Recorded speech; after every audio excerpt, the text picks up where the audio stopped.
Welcome back to my series on laptops that I think are great for most students. Currently I reviewed 2 laptops on my channel, so you should check them out. But today we have a Dell Inspiron that I think is going to be great for most students. We're going to take a look at its performance, its price, ports, battery life, so stay tuned to find out if it's right for you. I need one more sip before starting. Let's start by talking about the coolest feature of this laptop, the 360-degree hinge that is going to allow you to fold it into a tablet similar to the HP Envy. So it's a 2-in-1. So you're going to be able to use your finger or a stylus or a pen that you may have around to actually just interact with it as a touch screen. There is no included pen, but you are able to purchase that off of Dell's website or Amazon, wherever it's available. Now, before we get any further, we should talk about the specs of this laptop. This has an 11th generation i5 Intel chip with 12 gigabytes of RAM and 512 gigabytes of storage. All of these specs fall right into the range of what I recommend for a laptop. And if you're in the process of trying to get a new laptop and don't know what specs to buy for it, you should check out my student guide video that I made specifically on laptops. I'll link it up here. But in essence, in the video I recommend getting at least 8 gigabytes of RAM and at least 256 gigabytes of storage, and well, this laptop checks both boxes. Even though I recommend these RAM and storage values, every student is different and some don't need tons of RAM and storage, so we'll talk about basic configurations later on. Before we get any further, I know you're a student and the price of the laptop is very important, so we should talk about it right now. The price of this laptop with this configuration cost me about $750 when I got it late last year, but since the pandemic started, the price of laptops have been going up. So if you were to get a laptop with a very similar configuration with about 16 gigabytes of RAM instead of the 12 on this one, it's going to cost you about $1,000. Oh Lord. So clearly the price of this laptop has gone up significantly since I bought mine late last year. So what do you do now? My recommendation is going to be that you wait for rotating sales. Manufacturers like HP and Dell typically have these all throughout the year, and most notably, you're going to want to be waiting for the back to school sale where this laptop should go down anywhere around $200. It should be around that $800 range. So if you wait on it, you could definitely get a great price on this laptop. Now, I'm aware that $800 is still quite hefty for most students, so if you are going to spend it, let's take a deeper dive into the actual features of the laptop, and after that we'll take a deeper dive into the configurations and their prices. Let's start with the build. The computer is actually made from an aluminum material, which is going to be quite durable, especially if you're going to have this computer for 4 or more years. There's a large trackpad, which is very nice because some of the older models had very small trackpads that a lot of people complained about. And you get a fingerprint sensor, which is going to make logging in faster and more secure. As for the touchscreen itself, well, it works just as great as any other touchscreen I've ever tried on a laptop. For markups or basic notes, it works quite great. The weight of the computer is about 5 pounds, which leans towards the heavier side of laptops.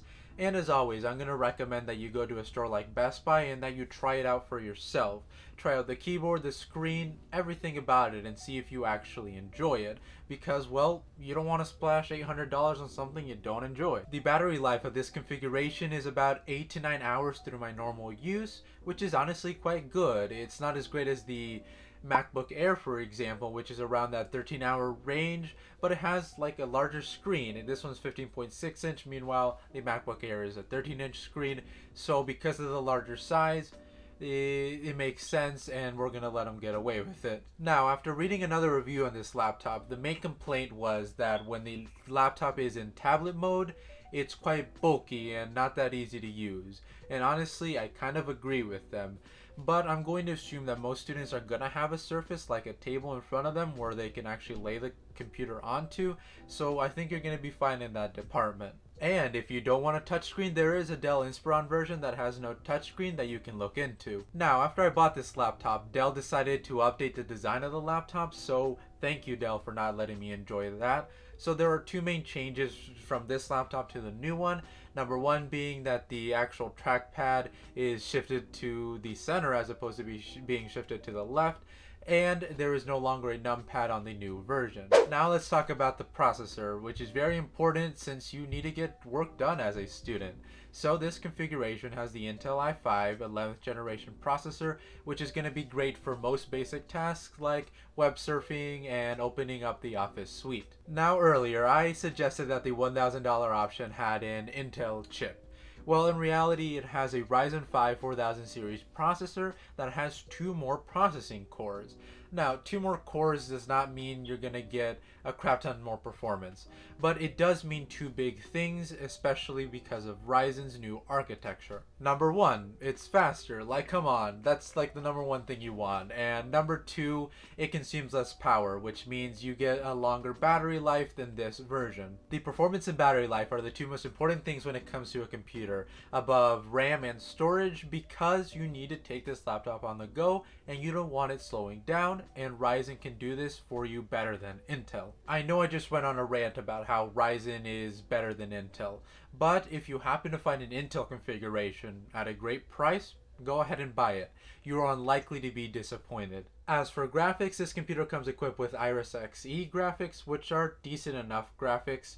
All of the configurations come with some sort of integrated GPU, whether that be Intel or Ryzen. They're all pretty good. They're going to be good for 3D modeling, gaming, but if you need to do something very intensive, then I would recommend getting a dedicated GPU. Now, before we talk about ports, we should take some time to talk about the different configurations available.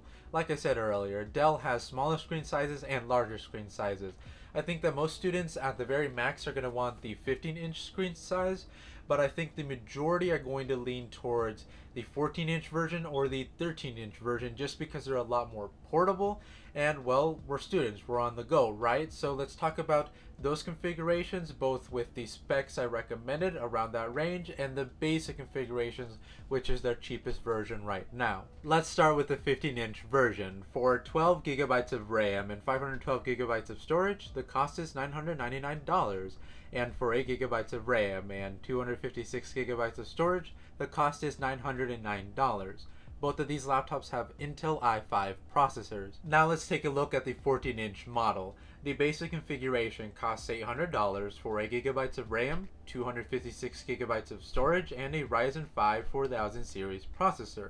For $1,000, you can get 16 gigabytes of RAM, 512 gigabytes of storage, and a Ryzen 7 4000 series processor. A reminder that Ryzen is better than Intel. The Ryzen 7 has 2 more cores than the Ryzen 5 with a total of 8 cores, so it's definitely an improvement in performance. Last but not least, the 13-inch model. Now for 8 gigabytes of RAM, 512 gigabytes of storage, and a Intel i5 11th generation, it's going to run you $899. Now for an upgrade to get that 16 or 12 gigabytes of RAM will likely run you close to that $1,000 range. Again, don't be alarmed. Rotating sales, and more specifically the back to school sales, should bring the price of the laptop lower and hopefully into your budget range. Now let's talk about ports. Now I know most students don't really care for ports, they think they'll be just fine, but they can be very important, especially if you're going to connect a lot of external devices throughout school. So let's start with talking about the most notable ones, which is the HDMI port and the USB-A port. Again, USB-A port for most of your external devices, your basic ones, and then you have the HDMI port for connecting to monitors or to larger screens. This can be important for college and sometimes for presentations in school. And then you have a USB-C. This specifically is Thunderbolt. If you don't know what Thunderbolt is, well, you probably do not need it. Now, the ports aren't identical for all the screen sizes, 15 and 14 and 13 inches. So I'll explain the ones that are different. For the 15 and 14 inch versions, you are going to get all 3 ports. For the 13 inch version, you're just going to be missing that USB-A. Now, on the right side, you have 3 ports as well. Your charging port, of course. USB-A, another one, and then you have an SD card slot. So for the 13-inch version, the only thing that changes is that you get a micro SD slot as opposed to the larger one, but for the 14 and 15-inch versions, it's the exact same. Last but not least, the camera has a slider that allows you to cover it up in case you're someone who gets paranoid of an FBI agent looking at you during the day. Now let's see how this holds up for Zoom students. My hair is all messy, but this should give you an idea of the quality of the camera and the quality of the mic. That'll be it for today. If you enjoyed the video, please consider subscribing and dropping a like down below. If you have any questions, leave them down below. And until next time, adios.